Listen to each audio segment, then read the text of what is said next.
نحمده ونصلي ونسلم على رسوله الكريم أما بعد فأعوذ بالله من الشيطان الرجيم بسم الله الرحمن الرحيم ألا إن أولياء الله لا خوف عليهم ولا هم يحزنون الذين آمنوا وكانوا يتقون لهم البشرى في الحياة الدنيا وفي الآخرة لا تبديل لكلمات الله ذلك هو الفوز العظيم. وقال تبارك وتعالى نحن أولياؤكم في الحياة الدنيا وفي الآخرة ولكم فيها ما تشتهي أنفسكم ولكم فيها ما تدعون. صدق الله العظيم. إن الله وملائكته يصلون على النبي يا أيها الذين آمنوا صلوا عليه وسلموا تسليما.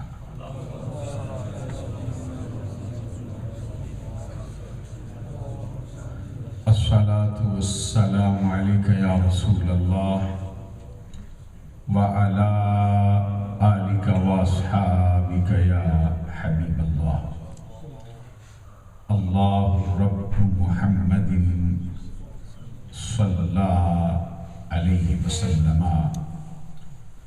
نحن عباد محمد صلى عليه وسلم صلاة وسلاما عليك يا رسول اللہ. اللہ رب العزت کی حمد و ثنا اور بارگاہ حبیب کبریا احمد مجتبیٰ محمد مصطفیٰ علیہ تحیت و ثنا میں ہدیہ درود و سلام پیش کر لینے کے بعد انتہائی معزز و محترم مشائخ و علماء اسلام، خاص طور پر آج کی اس پروقار تقریب کے صدر محترم پروردہ آغوش ولایت،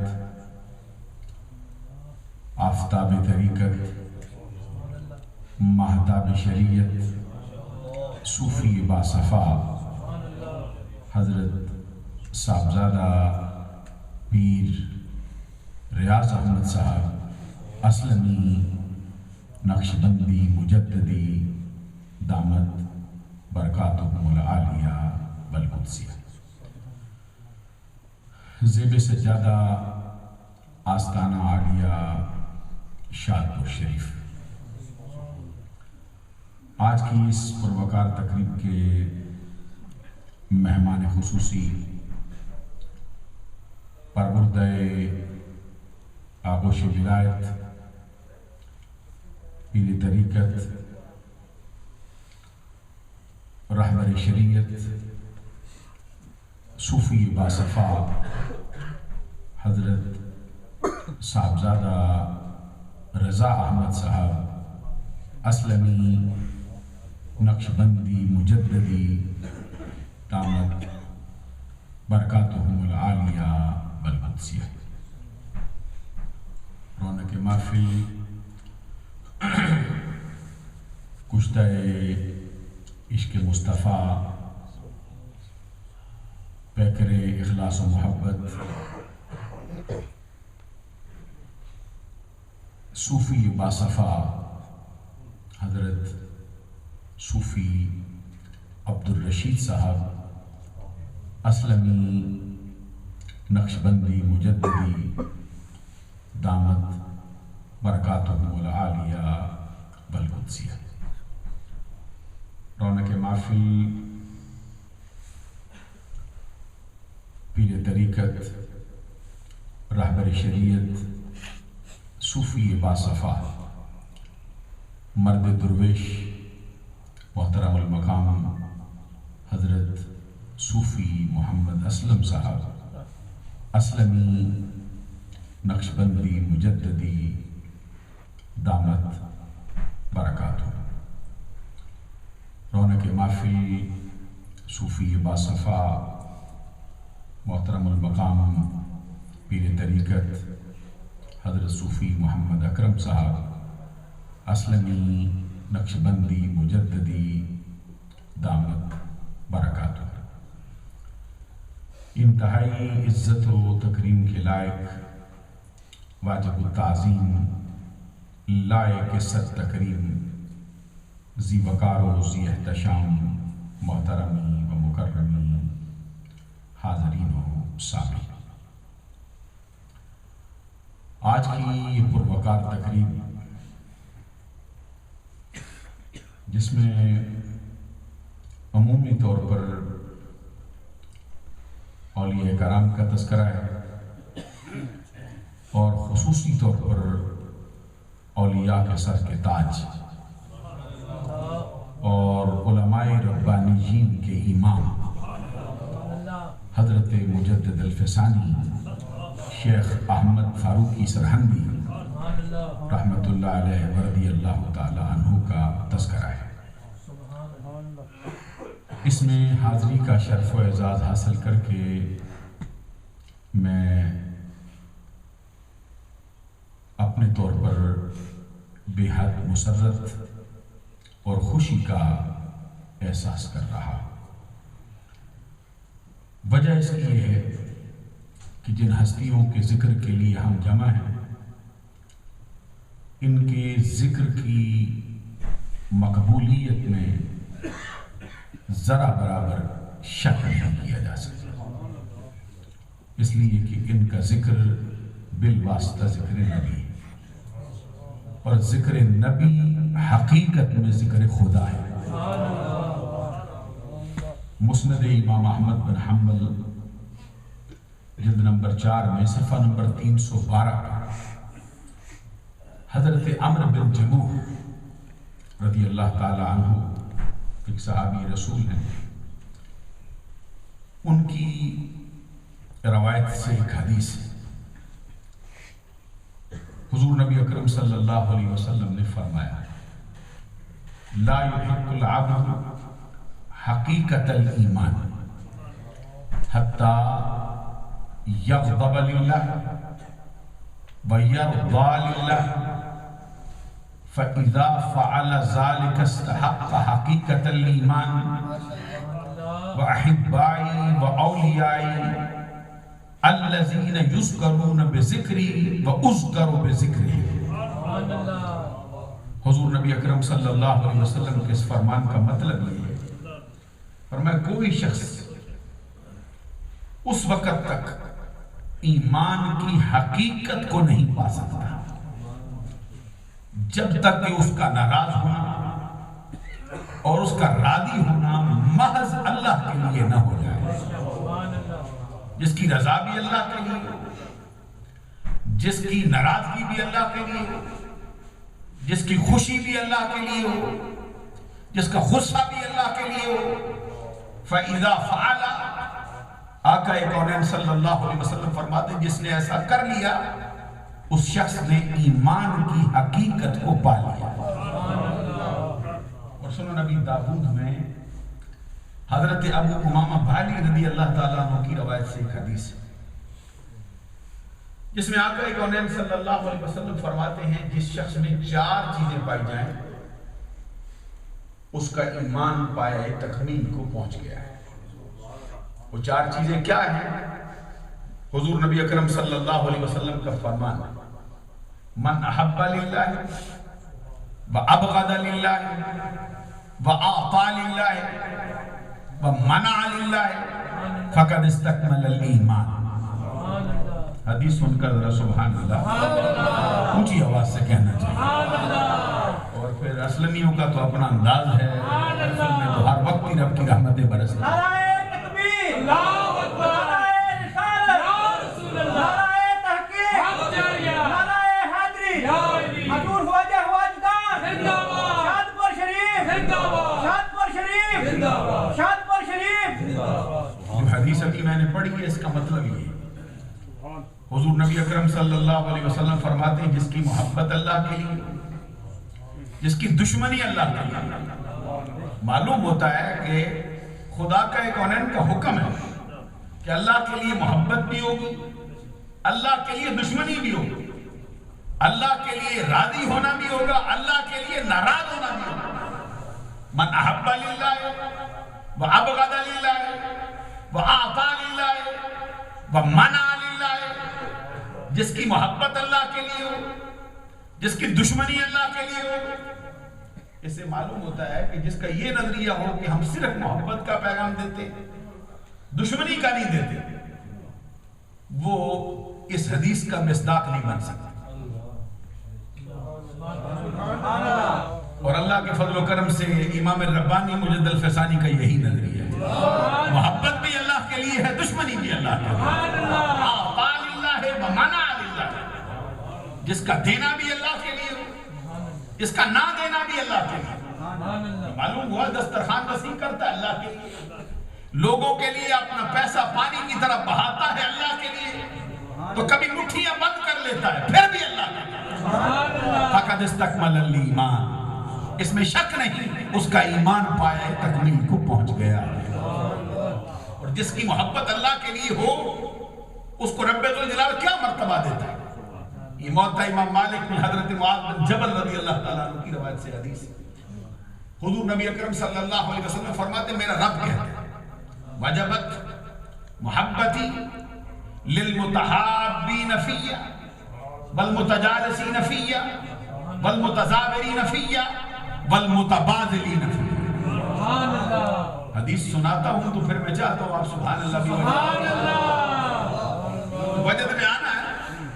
جو آپ کے پیر و مرشد نے خواجہ خواجگاں شہباز عارفاں حضرت خواجہ صوفی محمد اسلم رحمۃ اللہ علیہ نے اپنے ماننے والوں کو جو سبق پڑھایا ہے وہ وجد کا سبق ہے. اور یہ وجد کا تعریف ہونا یہ بھی اللہ کی نعمتوں میں سے ایک نعمت ہے. یہ خود حضور غوث اعظم عبد القادر جیلانی رضی اللہ تعالیٰ عنہ فرماتے سر الاسرار میں فرماتے ہیں کہ حضرت علی المرتضی شیر خدا کا فرمان من لا وجد لہ لا دین لہ. جس کو وجد نہ ہوتا ہو سمجھو اس کا دین کوئی نہیں. یہ وجد کا تعریف ہو جانا یہ بھی دین کے حصوں میں. خدا کا کونین صلی اللہ علیہ وسلم کی حدیث بھی اسی کتاب میں حضور غوث اعظم نے نقل کی ہے کہ آپ نے فرمایا کہ آقا کونین صلی اللہ علیہ وسلم کا فرمانا جذبۃ من جذبات الحق توازی عمل الثقلین. سچے جذبوں میں سے ایک سچا جذبہ کسی کا مقدر ہو جائے سمجھ لو دونوں جہانوں کے عمل کے وزن کے برابر. دونوں جہانوں کے عمل کا وزن ایک طرف، سچے جذبے کا مل جانا ایک طرف.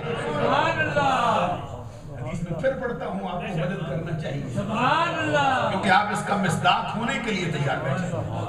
حضور نبی اکرم صلی اللہ علیہ وسلم فرماتے ہیں موطا امام مالک سے حضرت معاذ بن جبل اس کے راوی آقا کونین صلی اللہ علیہ وسلم نے فرمایا وجبت محبتی للمتحابین فیہ والمتجالسین فیہ. اور جب تک آپ نے توجہ نہ کی میں سناؤں گا نہیں پوری پھر کیونکہ حدیث کا درجہ اتنا ہے کہ سب کے کان اس طرف ہونے چاہیے. بلند آواز سے سبحان اللہ. ایک نے شعر پڑھوں پھر کو میں سبحان اللہ کہہ رہا تو شعر بھی کسی برگزیدہ ہستی کا ہو تو اس پہ بھی سبحان اللہ تو کہنا ہی چاہیے. حضرت بڑی بڑی ہستیاں جو اشعار بارگاہ مصطفیٰ میں پیش کرتے ہیں تو اس پر تو سبحان اللہ خود ہی نکل جاتا ہے. تو میں کہتا ہوں بھائی سارے انسانوں کا کلام ایک طرف، آمنہ کے لال کے کلام کا مقابلہ کون کر سکتا ہے؟ میں سرکار کی زبان سے نکلے زندہ باد زندہ باد زندہ باد اور یہی پیغام ہے حضور مجدد الفسانی کا، ان کا نظریہ ہے قرآن و حدیث۔ عزیزان گرامی قدر، میں جو عرض کر رہا تھا، آقا کونین صلی اللہ علیہ وسلم نے فرمایا میرا رب کہتا ہے میں نے ان دو شخصوں کی محبت کو اپنے ذمہ کرم پر ضروری ٹھہرا لیا۔ ایک اس کا ترجمہ کرتے ہو کہتے ہیں اللہ پر واجب ہو گئی، یہ اللہ پر کچھ واجب ہے، ساری عمر نمازیں پڑھو کچھ بھی نہ تھے، اس پر کچھ واجب ہے۔ ہم بندے ہیں، وہ ہمارا رب ہے، ہم مخلوق ہیں، وہ ہمارا خالق ہے۔ تو اب آپ سوچیں کہ بھائی وہ دیتا کہ وہ ثواب پھر وعدہ کیوں کرتا ہے؟ تو اب جو ثواب کا وعدہ کرتا ہے وہ اپنی مہربانی سے کرتا ہے، جو کچھ دیتا ہے وہ مہربانی سے کرتا ہے۔ تو رب ذوالجلال فرماتا ہے میں نے ان دو بندوں کی محبت کو اپنے ذمہ کرم پر ضروری ٹھہرا لیا ہے، جو میری وجہ سے ایک دوسرے کے ساتھ محبت کرتے ہیں، میری وجہ سے ایک دوسرے کی صحبتوں میں بیٹھتے ہیں، میری وجہ سے ایک دوسرے کی زیارت کو جاتے ہیں، میری وجہ سے ایک دوسرے پہ جا کے اپنا پیسہ خرچ کرتے ہیں۔ حضرات اندازہ فرما لیجئے جن میں یہ چاروں چیزیں جمع ہو جائیں، محبت اللہ کے لیے کریں، صحبتوں میں اللہ کے لیے جا کے بیٹھیں، اور زیارت کے لیے اللہ کے لیے جائیں، اور ان پہ جا کے پیسہ اپنا خرچ کریں اللہ کے لیے۔ آقا کونین صلی اللہ علیہ وسلم فرماتے ہیں میرا رب کہتا ہے جس میں یہ چاروں چیزیں پائی گئی وہ کیا ہوگا؟ رب کا محب نہیں، وہ رب کا محبوب بن جائے۔ تو جو رب کا محبوب بن جائے، حضرات غور فرمائیے اس کا مرتبہ کیا ہوتا ہے۔ حضرت بہاؤالدین نقشبند بخارا فرماتا ہے، حضرت بہاؤالدین نقشبند بخارا کا فرمانا کہتے ہیں جب تک میں محب تھا اس وقت تک میرا حال یہ تھا کہ وہ کہتا تھا میں کرتا تھا، اور جب سے مجھے درجہ محبوبیت نصیب ہوا ہے، جب سے وہ محب بنا ہے میں محبوب بنا ہوں، اس وقت سے حال یہ ہے کہ کہتا میں ہوں کرتا ہوں۔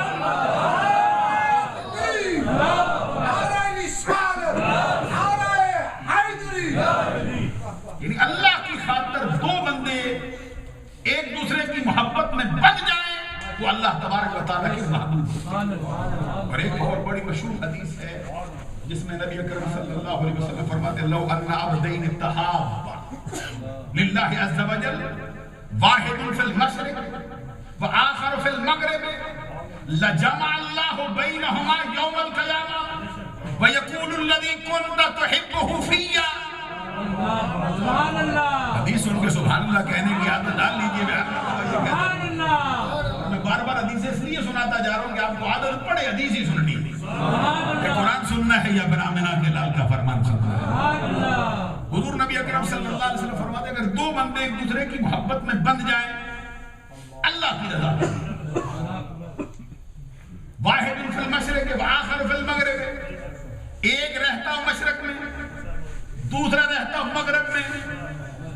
دیکھ لیجیے کتنی مسافت ہے، کتنی مسافت ہے بعید، مشرق میں مغرب میں، زندگی میں کبھی ملا بھی نہ ہو،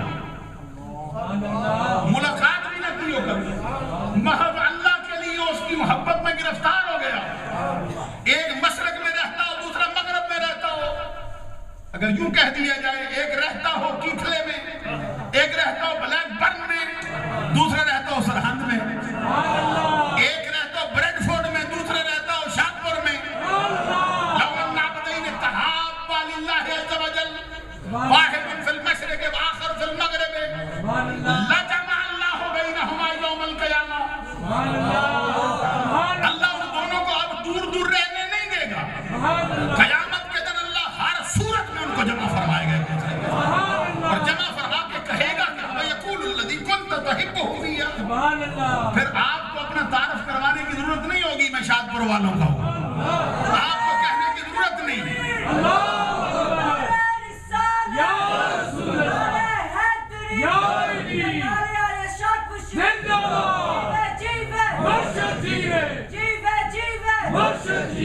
پھر آپ کو تعارف کروانے کی ضرورت نہیں، میں اسلمی ہوں، میں نقشبندی ہوں، میں مجددی ہوں، میں قادری ہوں۔ پھر تعارف آپ نہیں کروائیں گے کہ میں فلاں ہوں، رب فرماتا ہے پھر میں کہوں گا کہ یہ ہے تیرا بندہ جو میری خاطر محبت کرتا ہے، کنت تحبہ فیہ، میری خاطر تیرے ساتھ محبت کر بیٹھے، محبت کر لیتے کہتے ہیں ان کا مرتبہ کیا ہے؟ حدیث میں صحیح بخاری میں حدیث آتی ہے، حضرت عبداللہ بن مسعود رضی اللہ تعالیٰ عنہ اس کے راوی کہتے ہیں آقا کونین صلی اللہ علیہ وسلم کی بارگاہ اقدس میں بیٹھا تھا، ایک شخص آیا، اس نے آکر کیا کیف تقول فی رجل احب قوما لم یلحق بهم، آقا اس بندے کے بارے میں آپ کا کیا خیال ہے جو کسی قوم سے ملا نہیں لیکن ٹوٹ ٹوٹ کے ان سے محبت کرتا رہتا ہے؟ ملنے کے اب کئی معنی میں تفصیل میں نہیں عرض کرتا، میں اپنا مضمون ہی بیان کرنا چاہتا ہوں، اور میں جو ملا نہیں لیکن محبت ٹوٹ ٹوٹ کے کرتا ہے، زہد و ورع ان جیسا نہیں رکھتا، عبادت ان جیسی نہیں کر سکا، ان جیسے اخلاص نہیں کر سکا، لیکن ٹوٹ ٹوٹ کے محبت کرتا ہے، محبت میں سچا ہے، ہر سے بلا بیٹھا ہے، اس کے بارے میں آپ کا فرمان کیا ہے؟ اس کے جواب میں گل قدس کی پتیوں کو حرکت، رحمتوں کے پھول برس جاتے ہیں، دل کا کشمر فتح کر لینے والی آواز میں آقا کونین آپ فرماتے ہیں المرء مع من حبہ، سوال کرنے والے سن لے، جس کے ساتھ تو محبت کرتا ہے قیامت کے دن اسی کے ساتھ اٹھا دیا ہے، تیرا حشر کے اسی کے ساتھ۔ وہ جو حدیث میں آپ کو سنا رہا تھا اس کا بقیہ حصہ، اس میں آقا کونین صلی اللہ علیہ وسلم نے فرمایا کہ جس کا راضی ہونا اللہ کے لیے ہو، جس کا ناراض ہونا اللہ کے لیے ہو، وہ ایمان کی حقیقت کو پا چکا، اب ایمان کی حقیقت کو پائے گا وہ جس کی ناراضگی بھی اللہ کے لیے ہے، جس کی خوشی بھی اللہ کے لیے۔ آگے فرمایا اس میں کوئی شک نہیں کہ میرے دوست اور میرے اولیاء وہ ہیں، احبائی و اولیائی، میرے احباب اور میرے دوست وہ لوگ ہیں الذین یذکرون بذکری واذکر بذکرہ، آقا کونین فرماتے ہیں کہ ان کا وہ میرے دوست ہیں اور میرے احباب وہ ہیں کہ جب ان کا ذکر کیا جاتا ہے تو میری یاد آتی ہے،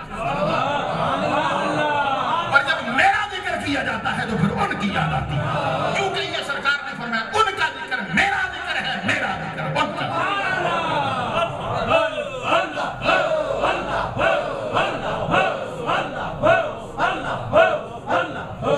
اور جن کا ذکر آقا کونین کا ذکر ہے انہی میں سے ایک ہستی ہے امام ربانی، جس کا تذکرہ آج ہونے والا ہے، حضرت مجد الفسانی رضی اللہ تعالی عنہ، بیعت ہو کر علماء کے بھی امام ہیں اور اولیاء کے بھی امام ہیں، اور کسی نے اس کا انکار ہی نہیں کیا۔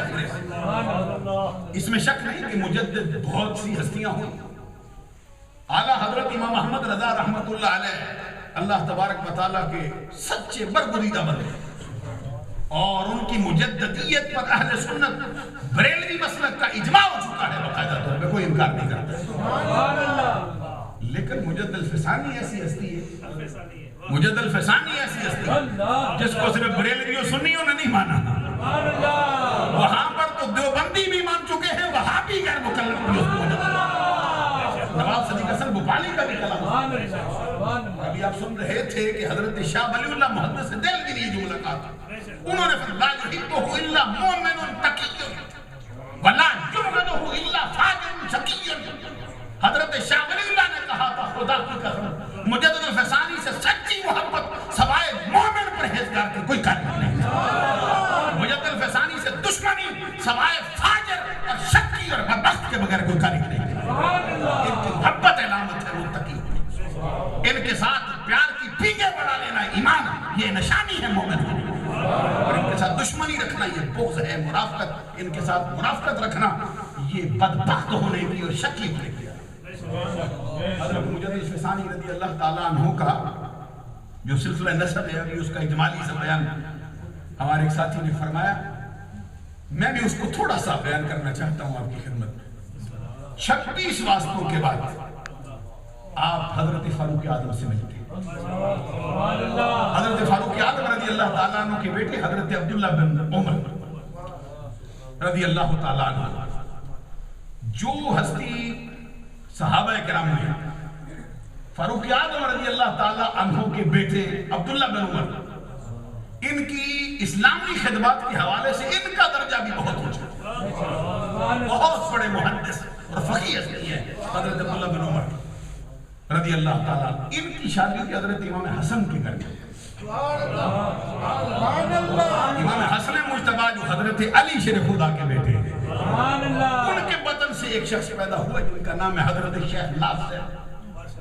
ناصر کے بیٹے ہیں جن کا نام ہے ابراہیم، ان کے بیٹے جن کا نام ہے اسحاق، اور ان کے بیٹے جن کا نام ہے ابو الفتح، اور ان کے بیٹے حضرت عبداللہ جو مشہور ہوئے تھے الواعظ الاکبر کے نام سے، اور ان کے بیٹے ہیں جن کا نام تھا عبداللہ وہ بھی مشہور ہوئے تھے الواعظ الاصغر کے نام سے، ان کے بیٹے شیخ مسعود، ان کے بیٹے شیخ سلیمان، ان کے بیٹے شیخ محمود، ان کے بیٹے ہیں نصیر الدین، اور ان کے بیٹے ہیں شیخ شہاب الدین فرخ اللہ کابل۔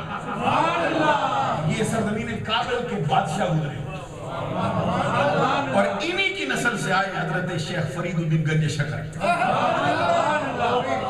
سلسلہ چشتیہ کے بہت بڑی ہستی ہیں، وہ بھی انہی کی نسل سے، اور انہی کی نسل سے حضرت مجدد الفسانی رضی اللہ تعالیٰ عنہ۔ اور 14 شوال المکرم 971 ہجری کو جمعۃ المبارک کی رات، جو جمعۃ المبارک کی رات ہے آپ کو معلوم ہے کہ راتیں پہلے آتی ہیں دن بعد میں آتی ہیں، اور ہے نا جمعۃ المبارک کی رات جس میں ہمارے ہاں عام طور پہ ختم شریف پڑھا جاتا ہے، گھر گھر میں سال ثواب کی محفلیں سجتی ہیں۔ اس رات کے بارے میں مولوی اشرف علی تھانوی نے بھی لکھا ہے، اور شیخ عبداللہ محدث دہلوی نے بھی لکھا ہے، اور عبد الرحمن جوزی نے بھی لکھا ہے، اور امام احمد بن حنبل کا بھی یہ نظریہ ہے کہ جمعے کی رات یہ شب قدر سے بھی افضل ہے اور اعلیٰ ہے، اور اس پر بڑے دلائل بھی انہوں نے دیے۔ مولوی اشرف علی تھانوی نے وہ لکھا ہے جمعہ کے فضائل و احکام صفحہ نمبر 4 پہ، وہ لکھتا ہے کہ یہ رات شب قدر سے افضل اس لیے کہ یہ وہ رات ہے جس رات کو آقا کونین صلی اللہ علیہ وسلم کا نور اقدس حضرت عبداللہ کی پیشانی سے نکل کر حضرت آمنہ کے رحم میں آ گیا۔ تو سرکار کے نورانیت کے منتقل ہونے کی جو معیت اس رات کو نصیب ہوئی تھی، اس وجہ سے یہ رات شب قدر سے بھی افضل ہو گئی ہے۔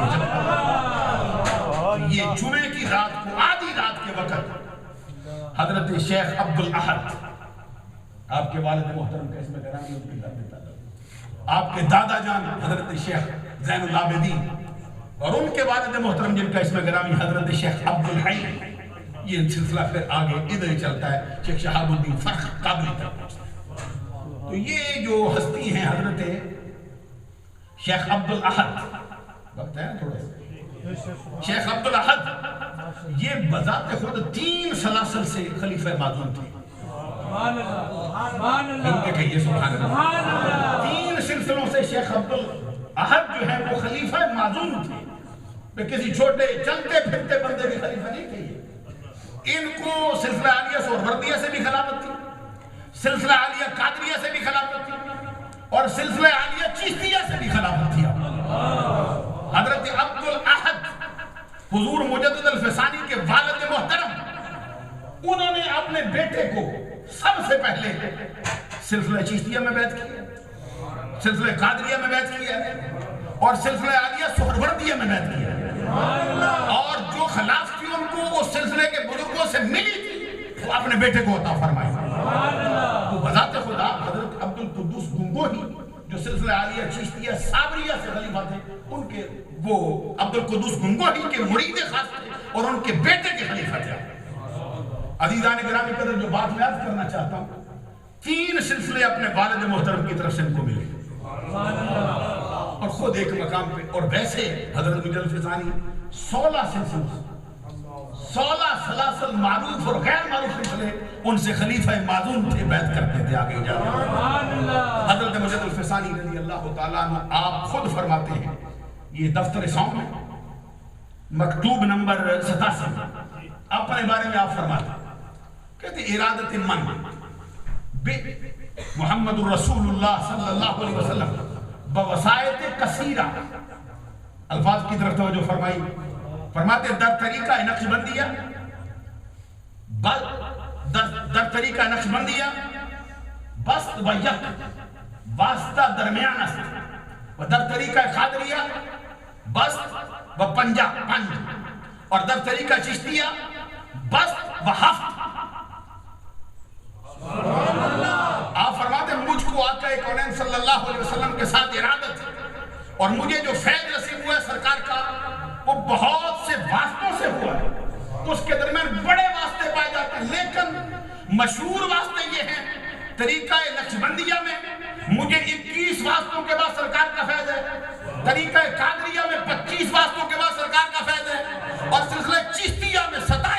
بعد سرکار کا اور پھر 2 سطر چھوڑ کر حضور مجد الفسانی رضی اللہ تعالیٰ عنہ اپنے بارے میں فرماتے ہیں، کہتے ہیں یہ سلسلے مجھے ملے ضرور ہیں، آگے کہتے ہیں سن لو، سلسلہ من، سلسلہ رحمانیہ،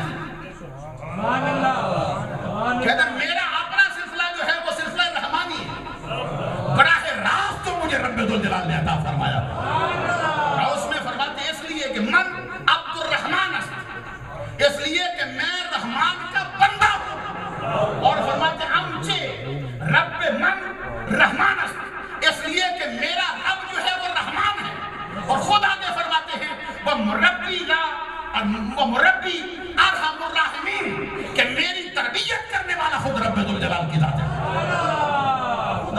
خود آپ نے تینوں سلسلوں کا اپنے اعتبار سے اس کا اظہار کیا۔ اس سے معلوم ہوتا ہے کہ مجد الفسانی رضی اللہ تعالیٰ عنہ وہ ہستی ہیں جنہوں نے سلسلوں کے اندر اختلاف پیدا نہیں کیا، جنہوں نے سلسلوں کے اندر کسی موقع پر اختلاف نہیں کیا، بلکہ سلسلوں کے اندر جو معاملے اپنے اپنے مقام پر ان سلسلوں سے تجاوز کر گئے تھے ان کو ختم کر کے صحیح سلسلہ سامنے رکھ دیا۔ حضرت مجد الفسانی رضی اللہ تعالیٰ عنہ کا جو مرتبہ ہے اس میدان میں، سلسلہ طریقت کے میدان میں، پھر سلسلہ عالیہ نقشبندیہ میں جس ہستی کے ہاتھ پر بیعت ہوئی وہ حضرت خواجہ عبد الباقی، یوں کہنا چاہیے تو ہمارے لیے آسان ہو جائے گا، حضرت خواجہ عبد الباقی محمد باقی رحمت اللہ علیہ، جو ہے ہی باقی، باقی باللہ ہے اللہ کے۔ اور اب دیکھ لیجئے ان کے دست حق پرست پر بیعت ہوئی۔ اب سارا زمانہ جانتا ہے کہ ہمیشہ مرید جاتا ہے پیر کے دروازے پر، شاید آپ نے غور نہیں فرمایا، مرید جاتے ہیں پیر کے دروازے پر بیعت ہونے کے لیے۔ عزیزان گرامی قدر وہ ہستی کیسی ہے جو بخارا چھوڑ کے خود ہندوستان میں آ جائے؟ میں سمجھا کیسے سکتا ہوں آپ؟ اس نے بخارا چھوڑا تو پیر مرشد نے فرمایا جاؤ، سفر پہ حکم دیا حضرت خواجہ امکندی رحمت اللہ علیہ، خود فرمایا جاؤ اس طرف جاؤ سرزمین ہندوستان کی طرف۔ تو حضرت خواجہ باقی باللہ رحمت اللہ علیہ فرماتے ہیں میں نے عرض کیا حضور میرے اوپر نکاحت ہے، بڑھاپا بھی ہے، کمزوری بھی ہے، اگر مجھے معاف کر دیا جائے تو میں سمجھتا ہوں میرے لیے آسان ہے۔ تو اس کے جواب میں پیر و مرشد نے فرمایا کہ تو استخارہ کر لے۔ اب پیر و مرشد استخارہ کرتا ہے تو جواب کیا آتا ہے؟ سمجھو ہے نا، پیر و مرشد کا استخارہ ہو تو جواب یہ آتا ہے، فرماتے ہیں میں نے دیکھا ہے رات کو کہ ایک طوطی ہے، ہماری زبان میں لفظ طوطا بولتے ہیں، تو کہتے ہیں طوطی ہے، میں اس کے منہ کے اندر اپنا لعاب ڈالتا ہوں اور وہ جواب میں میرے منہ میں شکر ڈالتا ہے، میں لعاب ڈالتا ہوں وہ شکر ڈال جاتا ہے۔ پیر مرشد نے فرمایا یہ طوطا جو ہے نا، طوطی یہ ہندوستان کی سرزمین کا ایک پرندہ ہے، ہند کا ایک پرندہ ہے، اور میں تمہیں خوشخبری سناتا ہوں کہ یہ استخارہ ہمیں اس راہ کی خبر دیتا ہے کہ سرزمین ہندوستان کے اندر تجھے ایسا شہباز مل جائے گا کہ جو تجھ سے فیض لے کر سارے زمانے کو فیض یاب کرے گا اور خود تجھے بھی فیض یاب کر دے گا، تجھے بھی نہیں چھوڑے گا، خود تجھے بھی فیض یاب کرے گا۔ اس مرید کا کیا مرتبہ ہے حضرات؟ ہمیشہ پیر سے مرید محبت کرتا ہے، محب ہوتا ہے پیر کا مرید، لیکن اس مرید کا کیا مرتبہ ہے جس کا پیر خود اپنے مرید سے محبت کرنے لگ جائے؟ اور میں یہ گمان کرتا ہوں کہ یہ مرتبہ حضرت فاروق اعظم کو حاصل ہے، اور مشہور ہے آپ سنتے رہتے ہیں کہ سرکار کے مرید بھی ہیں، مراد بھی ہیں، محب بھی ہیں، محبوب بھی ہیں، طالب بھی ہیں، مطلوب بھی ہیں، چاہنے والے بھی ہیں، چاہے جانے والے ہیں۔ اور حضرت فاروق اعظم کا فیض ہی مجھے لگتا ہے حضرت مجد الفسانی کو بھی نصیب ہوا ہے کہ اپنے پیر کے یہ مرید بھی تھے، اس کی مراد بھی تھے، ان کے محب بھی تھے، ان کے محبوب بھی تھے، ان کے طالب بھی تھے، ان کے مطلوب بھی تھے۔ کیا مرتبہ ہے اس پیر کا، اس مرید کا کہ ان کا پیر و مرشد اپنے بیٹے ان کے سامنے پیش کرتے، اور بیٹے سامنے پیش کر کے فرمائے مجد الفسانی شیخ احمد، رب نے جو تجھے مرتبہ دیا ہے میں تجھے کہتا ہوں کہ اس کی توجہ میرے بیٹوں پر بھی ڈال۔ اس دھرتی پر یہ نظارہ کبھی جسم فلک ہمیشہ پیروں کے دروازے پر مرید ہی آتا ہے، پھر مرید، پھر مرید، پھر مرید۔ کبھی ایسا بھی دیکھا ہے پیر خود چل کے آ جائے، اور فرماتے ہیں آپ زندگی میں 5 مرتبہ دہلی گیا، سرزمین دہلی میں 5 مرتبہ گیا. تیسری مرتبہ حضرت خواجہ باقی باللہ رحمت اللہ علیہ کے وصال سے کچھ عرصہ پہلے حاضر ہوا. اپنے خط میں لکھتے ہیں حضرت اپنے اس پیر و مرشد کے بیٹوں کے بارے میں لکھتے ہیں. اس کے اندر فرماتے جب میں وہاں حاضر ہوا تھا تو تم لوگ ابھی چھوٹے بچے تھے، شیرخوار تھے، دودھ پیتے بچے تھے. تو اس وقت میرے پیر و مرشد نے مجھے فرمایا تھا کہ یہ میرے بیٹے ہیں، مجھ پر نکاحت غالب آ گئی ہے، بڑھاپا میرے سر پہ آ چکا ہے، میں تجھے کہتا ہوں ان دونوں پہ اپنی توجہ ڈال. آپ فرماتے ہیں میں نے اس وقت تم پر توجہ ڈالی تھی اور میں اپنے رب کے کرم سے اس بات کو بعید نہیں سمجھتا کہ اس توجہ نے تم پر ضرور اثر کیا ہوگا. اس کا فیض یہ پیر مرشد نے خود کہا تھا. خود حضرت خواجہ باقی باللہ رحمت اللہ علیہ فرماتے ہیں کہ اس استخارے کے بعد میں نے پیر مرشد کے حکم سے سفر کیا تھا. اب آپ اندازہ فرمائیے حضرت خواجہ باقی باللہ پتہ چلتا ہے فیض دینے آئے تھے اس سرزمین پر، اور اس میں جس ہستی کو فیض کے لیے چنا گیا تھا وہ مجدد الفیضانی کی ذات. وہ فرماتے ہیں کہ میں نے کئی مرتبہ کشف کے اندر یہ بات بھی دیکھی کہ مجھے سر کے بالوں سے لے کر پاؤں کے ناخنوں تک تیرا سراپا دکھایا گیا. کہتے جب میں اس سرزمین سے دلی جاتے ہوئے گزرا سرحد کی سرزمین سے تو کہتے ہیں پھر میں کشف میں دیکھتا ہوں کہ میں کتب کے جوار میں اترا. کتب کے جوار کا مطلب یہ ہے کہ میں کتب کی ہمسائیگی میں اترا. فرماتے ہیں میں خوش تھا اس بات پر کہ سرحدی وہ سرزمین ہے جس میں وہ کتب مجھے ملے گا. اس کی ہمسائیگی میں اترا ہوں، نور اترتا ہے سرزمین. تو کہتے ہیں پھر سرحد کی سرزمین پر میں ہر خانقاہ میں گیا اور ہر خانقاہ میں جا کے میں نے سجادہ نشینوں کو دیکھا ہے. لیکن بیٹھے تھے لوگ بڑے بڑے تھے، کوئی غلط نہیں تھا، اپنے اپنے مقام پر سارے سچے تھے، لیکن جو سراپا مجھے دکھایا گیا تھا وہ نہیں تھا. فرماتے پھر میں سمجھا کہ شاید میں نے گمان کیا اپنے دل میں کہ ہو سکتا ہے آنے والے وقتوں میں وہ کتب ہو جو اس دھرتی پہ ہو، شاید ابھی نہ ہوا ہو. کہتے پھر جب تو آیا نا میرے دروازے پر تو پہلی نظر سے میں نے پہچان لیا یہی ہے وہ کتب جو اللہ نے مجھے عطا فرمایا.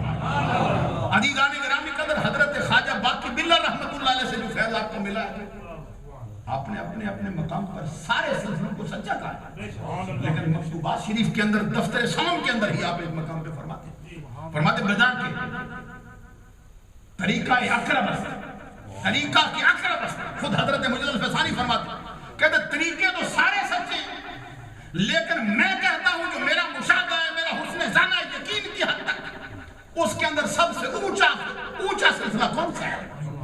یہ مجدد الفیضانی کو کہنے کا حق ہے. اگر کوئی بندہ نقشبندی نہ ہو تو پھر اس کو ناراض نہیں ہونا چاہیے،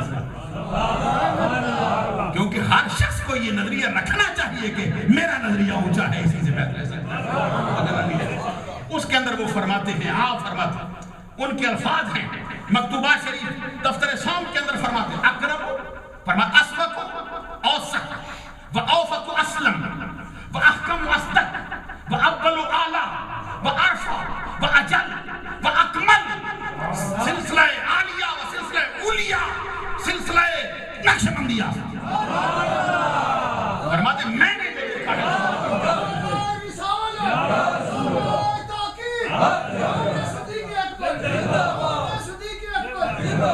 عزیزان گرامی حضور مجدد الفیضانی نے اپنے ماننے والوں کو یہ درس دیا. فرماتے ہیں یہ بات یقین سے جان لے اپنے دل کے اندر کہ سلسلے تمام سچے ہیں، لیکن میں کہتا ہوں جو سب سے اسبق ہے، سب سے سبقت لے جانے والا سلسلہ ہے اور سب سے اعتماد کرنے والا سلسلہ ہے اور سب سے اجل، سب سے اکمل، سب سے کامل، سب سے اچھا اور سب سے دین و سنت کی موافقت کرنے والا سلسلہ ہے، وہ سلسلہ علی نقشبندیہ ہے جو رب نے ہمیں حضرت مجدد الفیضانی رضی اللہ تعالیٰ عنہ نے یہ اپنے سلسلے کے بارے میں خود یہ بات ارشاد فرمائی. عزیزان گرامی قدر خود حضرت مجدد الفیضانی رضی اللہ تعالیٰ عنہ کی زندگی کا ایک ایک لمحے کا جب جائزہ لیا جائے ساری زندگی سنت مصطفیٰ سے معمول نظر آتی اور ان کے ہاں نہ کبھی بادشاہوں کی بیجا رعایت کی جاتی، نہ کبھی نام نہاد ملاؤں کی رعایت کی جاتی. وہ شخص ہے جو ہر لمحہ کلمت الحق کے عند السلطان الجابر جہاد ان کی تصویر بنا رہتا ہے. جابر سلطان کے سامنے ہمیشہ کلمہ حق کا. اور حضرت مجدد بڑی بڑی ہستیاں ہیں اپنے اپنے مقام پہ ہر کوئی حق. میں سلسلہ عالیہ نقشبندیہ سے جس سلسلے میں میں بیعت ہوں بذات خود وہ چاروں سلاسل سے بیعت کرتے ہیں. سبحان اللہ کہہ دیجیے. لیکن ہمارے ہاں سلسلہ عالیہ نقشبندیہ کی سلوک کی منازل طے نہیں ہوتی. جس سلسلے میں ہم ہیں جو مشہور ہے اس پہ میں جو بات کرنے لگا ہوں برملا طور پر حضرت مجد الفسانی رضی اللہ تعالی عنہ کا مرتبہ دیکھیں. بڑے سے بڑا پیر ہونا, بڑے سے بڑا سجادہ نشین ہو, خان کا نشین ہو, تو مولوی سے ٹکر لیتے ہو گھبرا جاتا ہے. مثلا کہ مولوی سے بات ہونا تو گھبرا جاتا ہے, کیا کہے گا مولویوں کی عادت ہے, پھر جگہ جگہ جاتے رہتے. تو مولوی چھوڑ کے پھر کوئی دنیا دار آ جائے پھر اس سے گھبرائے رہتے. امر بالمعروف نہی عن المنکر ان کا وتیرہ آج نہیں رہا. اور پھر جن پیروں کا رہا بھی ہے نہیں کہ وہ اپنے اپنے مقام پہ ہر کسی نے کیا ہوگا. لیکن مجد الفسانی کا انداز دیکھیے, مطلق العنان بادشاہ سے ٹکر لے بیٹھے. مطلق العنان, اور بادشاہ بھی ایسا نہیں جو دو چار ضلعوں کا مالک ہو, جو دو چار صوبوں کا مالک ہو. بادشاہ ایسا ہے جو جس کی سلطنت کے اندر سورج غروب ہی نہیں ہوتا. کابل سے لے کر کلکتے تک ساری سلطنت اس کی ٹکر لے چکے ہیں. اور بڑے بڑے جو درباری ملا تھے ان کو بھی ان کی آنکھوں میں آنکھیں ڈال کے بات کرتے. یہ نبی اقل خود فرماتے ہیں اکثر طور پر حضرت فاروق اعظم رضی اللہ تعالیٰ عنہ کو جو نصب مجھے ملا ہے, کہتے ہیں جب بھی کبھی میں دیکھتا شریعت کے خلاف کوئی بات ہوتی, کہتے ہیں پھر میری غیرت فاروقی بڑھ پڑتی. یہ وہ چھوٹا کوئی مرتبہ نہیں ہے فاروق اعظم سے جو ملا ہے. یہ پورا سلسلہ پڑھے تو اس کے اندر آپ کی نسب میں بڑی بڑی ہستیاں گزری. ابھی میں نے عرض کیا کہ فرید الدین گنج شکر, آپ تو چشتیہ سلسلے سے ہے نہیں, وگرنہ فرید الدین گنج شکر بھی ایک سنگ میل کی حیثیت رکھتا ہے اور میدان علم کے اندر بھی اپنا ثانی نہیں رکھتا. حضرت آپ کو فرمائیے سلسلہ عالیہ نقشبندیہ کی ایک کتاب ہے. میں یہ چونکہ مشائخ کی تشریف فرما ہے, ان کے چاہنے والے بھی تشریف فرما ہے, ایک ہی بات عرض کرنا چاہتا ہوں اس مقام پر. سلسلہ عالیہ نقشبندیہ کی ایک مشہور کتاب ہے ذکر خیر فی صحیفہ محبوب. میں آپ سے گزارش کروں گا کبھی اس کتاب کو پڑھیے آپ نقشبندی. یہ سائیں توکل شاہ امبالوی رحمۃ اللہ علیہ کے ملفوظات کی کتاب ہے, اور یہ دل ہلا دینے والی کتاب ہے. جو بندہ کہتا ہے نا مجھے میری آنکھ نہیں کھلتی, میں اس منبر پہ بیٹھ کے اپنا تجربہ آپ کی خدمت میں عرض کرتا ہوں. خدا کی قسم یہ کتاب کا فائدہ ایسا ہے کہ آپ سوئے ہوئے ہو, آپ کو اٹھا کے مطلع لے آئے, کیونکہ اس کا جو جس کے ملفوظات لکھے گئے ہیں وہ سچا ولی تھا اللہ. اور اس کتاب کی خوبی یہ ہے, جو بندہ کہتا ہے میرا دل پتھر ہو گیا نرم نہیں ہوتا, میں اسے عرض کروں گا کبھی یہ کتاب پڑھے. چند دن کی ورق گردانی کے بعد دیکھنا پھر تیری آنکھ میں آنسو کیسے اترتا ہے, تیرے بدن کے رونگٹے کیسے کھڑے ہو جاتے ہیں. اس کتاب کے اندر ذکر خیر فی صحیفہ محبوب نقشبندیوں کی کتاب ہے, اور لکھنے والا بندہ سائیں توکل شاہ امبالوی رحمۃ اللہ علیہ کا خلیفہ ہے اور پیر بڑا. یہ دارالعلوم دیوبند کے فارغ ہے. معلوم ہوتا ہے کہ نقشبندیوں میں انپڑھوں کا کوئی مسئلہ نہیں. کوئی بندہ یہ سمجھے نا, میں آپ کو عرض کر دوں, اگر کسی پہ نظر پڑ جائے, کوئی انپڑھ بھی ہو تو انپڑھ رہنے نہیں دیتے. آپ کہیں گے بھئی کیسے نہیں رہنے دیتے, میں سرکار کی حدیث سناتا ہوں. آقا کونین نے آپ فرمایا اذا حب اللہ عبدا علمہ من غیر تعلم, جب رب کسی سے محبت کرتا ہے اسے بغیر تعلیم کا علم سے مالا مال کر دیتا ہے. پھر مدرسوں سے بے نیاز کرتا ہے, پھر کتابوں سے بے نیاز کرتا ہے اس کو, پھر پڑھاتا کیسے ہے وہ کہتے ہیں آپ, پھر مدینے والا آپ پڑھانے آ جاتا ہے. تو جس کو مدرسے والے پڑھائے اس کا مزاج اور ہوتا ہے, جس کو گنبد خضرا کا مکین پڑھانے آیا ہے. سبحان اللہ, آپ تو کہہ دینا اونچی آواز سے, بلند آواز. میں علماء سے عرض کروں, میں ناراض نہ ہوں اس بات سے, کیونکہ بہت سی ہستیاں ایسی ہوئی ہیں. حضرت علامہ عبدالعزیز دباغ بالکل پڑھے نہیں تھے, ایک ان کو امی محض کہا جاتا ہے, پڑھے نہیں تھے, ذرا برابر بھی نہیں پڑھے. وہ کہتے ہیں کہ ان کی خدمت عالیہ میں حضرت احمد بن مبارک سے جماسی, یہ جامعہ نظامیہ میں 22 سال دورہ حدیث پڑھانے والا بندہ ہے. جامعہ نظامیہ میرے مدرسے کا نام نہیں ہے, جامعہ نظامیہ کیتھلے کا مدرسہ نہیں, یہ وہ مدرسہ ہے جس میں عبد الرحمن جوزی پڑھا ہے, جس میں سعدی شیرازی پڑھا ہے بغداد کی سلطنت کا اونچا مدرسہ, اور اس میں شیخ الحدیث رہے 22 سال. حضرت محمد احمد بن مبارک سے جماسی کہتے ہیں مجھے بھی یہ مسئلہ تھا کہ میرا دل پتھر تھا, رکت نہیں ہوتی تھی, دل میں نہیں اترتی تھی کوئی بات, ظاہر سے سب کچھ کرتا تھا, اندر کچھ نہیں تھا. مجھے کسی نے کہا تھا عبدالعزیز دباغ کو مل, کہتے میں نے کہا وہ کتنے پڑھے؟ کہتے پڑھے کچھ نہیں، پڑھے نہیں لیکن باتیں وہ اوپر کی کرتے رہتے ہیں۔ تو کہتے پھر میں نے کہا اس کے پاس جانا کیا ہے؟ وہ کہتے نہیں جا کے تو دیکھ، اس کا مرتبہ ہی کچھ اور ہے۔ مگر اتنا نہیں کہ میں اس بات کو چھیڑوں، میں نے اشارتاً بات عرض کی ہے۔ وہ کہتے میں نے جا کے 2 حدیثیں بخاری کی پڑھی تھی ان کے سامنے، حضرت علامہ عبدالعزیز دباغ سے۔ پھر میں نے پوچھا تھا اس کا مفہوم کیا ہے، بتائیے اس کا معنی کیا ہے؟ کہتے ہیں بولنا شروع کر دیا تھا۔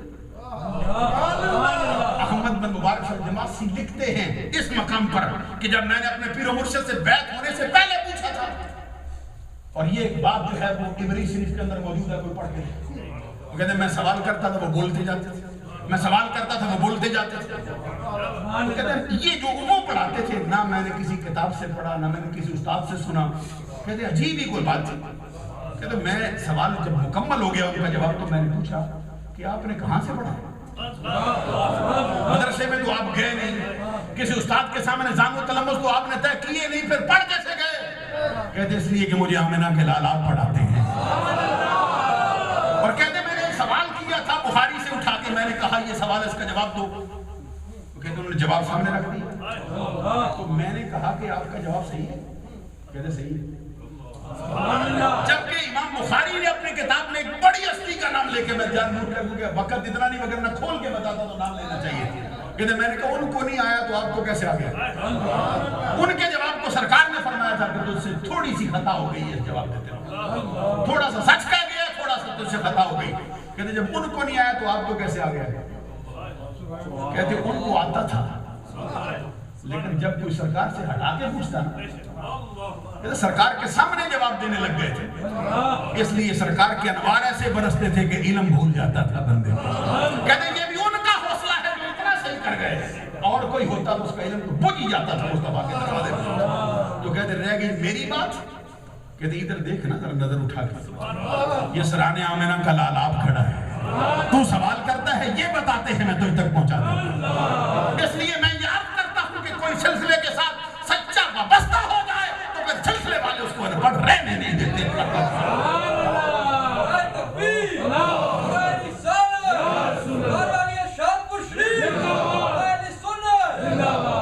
عزیزان گرامی قدر، حضور مجدد الفسانی رضی اللہ تعالیٰ عنہ کی بات میں سناتے سناتے آ گیا ہوں یہاں پہ کیا بات ہو رہی تھی؟ ذکر خیر فی صحیفہ مرحبا، حضرت نے یاد رکھا ذکر خیر، یہ سلسلہ نقشبندیہ کی کتاب ہے، لکھنے والے دارالعلوم دیوبند سے فارغ التحصیل ہیں، ان کے ہاتھ پر انہیں آ کے بیعت کی۔ بندے کہتے ہیں لے گئے ہیں سارے، بریلوی لے گئے ہیں دیوبندی، آج بولتے ہیں ہماری مسجدوں میں پڑھائی نہیں ہوتی، کہتے ہیں نا بندے دیکھو جی ہماری مسجدوں میں انتظام کوئی نہیں، پڑھانے والا بندہ کوئی نہیں، تو ہم کہتے ہیں یہ تو اکا دکا لے جاتے ہیں، تو ہم ان کے پڑھے پڑھائے لے جاتے ہیں۔ اور آج بھی مولانا محبوب عالم پھر پیرے طریقے ہوئے زمانے، اور ان کے آگے پھر سلسلے کئی چلے ہیں، سلسلہ توکلیہ کو سنبھالنے والے وہ اپنی کتاب میں لکھتے ہیں ذکر خیر فی صحیفہ محبوب میں کہ ایک مرتبہ حضرت بہاؤاللہ بن زکریا ملتانی کو تجلی الہی ہوئی، اور تجلی الہی میں رب ذوالجلال کی طرف سے حکم ہوا بہاؤاللہ کے اعلان کر جس نے تیرا چہرہ دیکھا اس پر دوزخ کی آگ حرام۔ ذکر خیر فی صحیفہ محبوب میں وہ کہتے ہیں کہ پھر میں اس حکم کی آتے ہی انعام ملا تھا، پھر میں نے کہا سرکار کی امت کو محروم نہیں کرنا چاہیے، بھلا ہونا چاہیے، گھوڑے پر سوار ہو گئے تو پھر آواز دیتے تھے جو بہاؤاللہ کا چہرہ دیکھے اس پر دوزخ کی آگ حرام۔